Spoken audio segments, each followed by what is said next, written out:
Hello again, troops. Just going to share another one of my poems with you. I'm just going to do it because I enjoy doing it, you know what I mean? I was a bit nervous when I first started doing this, you know what I mean? But I'm enjoying getting this stuff out here, you know what I mean? And sharing it with folk. As I said, I keep repeating now in my videos that, you know, I'm getting a good response from them now, you know what I mean? And get good feedback and that, you know, and makes me feel good, you know what I mean? So I'm just going to share this one with you. This was one done quite a while ago when I wasn't doing too well, you know. I was in between work, which is about to happen again. I've just been laid off my work, so I'll be looking for a job again.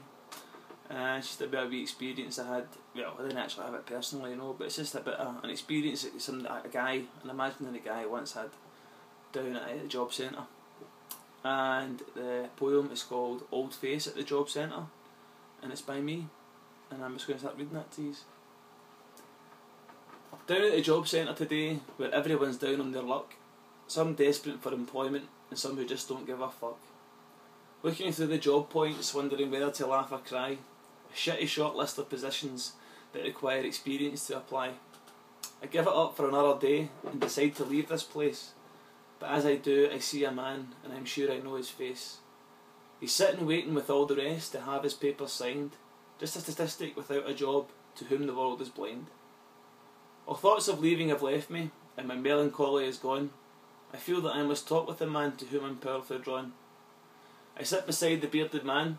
He turns and stares me in the eye. I know this man, I'm sure I do. God, how do I know this guy? Who are you? How do I know you? I ask him to his face. He tells me that I know him well as he stares out into space. I ask the man what it was he did before his unemployment hell. He wipes his mouth and draws a breath, and then his answer he does tell. He tells me he was self-employed and had been for some time, but the business felt like every other's when workers failed to toe the line.